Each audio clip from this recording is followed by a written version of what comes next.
Well, fuck out of here, Nick. Turn it over. Come on, man. I can't play like this.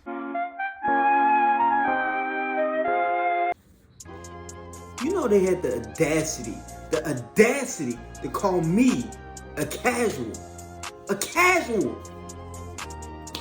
I'm Mr. NBA. I'm 2KJ out this mug. And y'all calling me a casual? Do I need to show y'all receipts when I was not getting paid to write about basketball back in the day? Back before I even got a cent for any of my articles back in the day? Did y'all forget? Back when the podcast had 5 subscribers? When the podcast didn't have any streams on Spotify anywhere? When nobody was listening to us? Before the 2KJ show even existed? Do I need to go back in my past? Do y'all need to see pictures of me with the drip playing basketball? Back when our team was the best team at the YD, before I had my strokes, I was killing it. I was NBA bound if it wasn't for, all of the excuses. Everybody got an excuse. Every old head has an excuse why they didn't go pro. Like, every single one of us. Like, it's hilarious, honestly, but that's what unites us. Most basketball fans are the same, which is why it's insane for us to come at each other in a non-brotherly way. Because we all love basketball.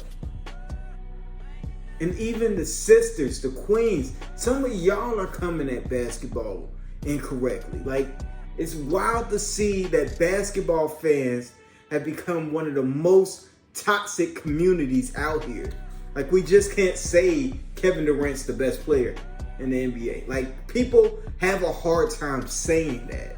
And it is so abundantly clear. I don't know what else y'all want. But let's just be honest, man. Let's just be honest. The facts are the facts. And it's not subjective. It's not up for debate. The best player in the NBA is Kevin Durant. Easy. We don't have to talk about who's 2 or 1A or 1B. The best player is this guy. Easy money. And this is coming from a Spurs fan. And now that they're calling me a casual, maybe you guys can look back in history when I was still a Spurs fan. Back when we were winning chips, I was a Spurs fan. Right now, when we're rebuilding, I'm a Spurs fan.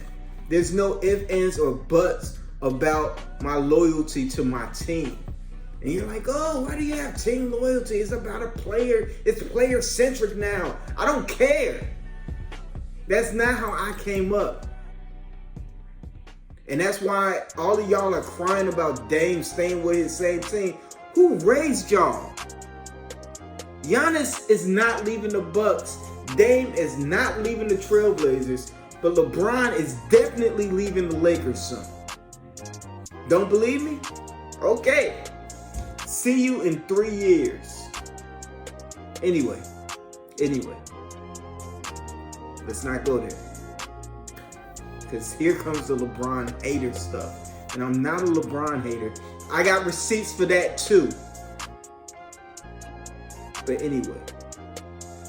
The NBA is back. I'm so glad to have it back. Because at the end of the day, the refs are letting these brothers play.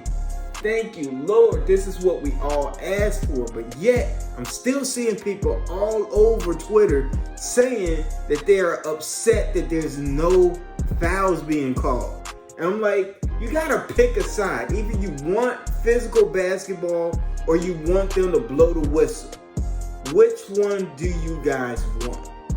Personally, I say let the brothers play.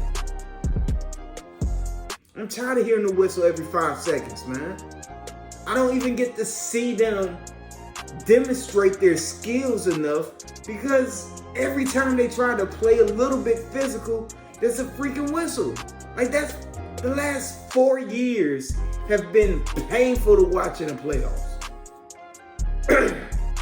And honest to God, I don't understand why so many people are jumping to the conclusion that They need to go back to the old rules so that players can draw fouls the whole game.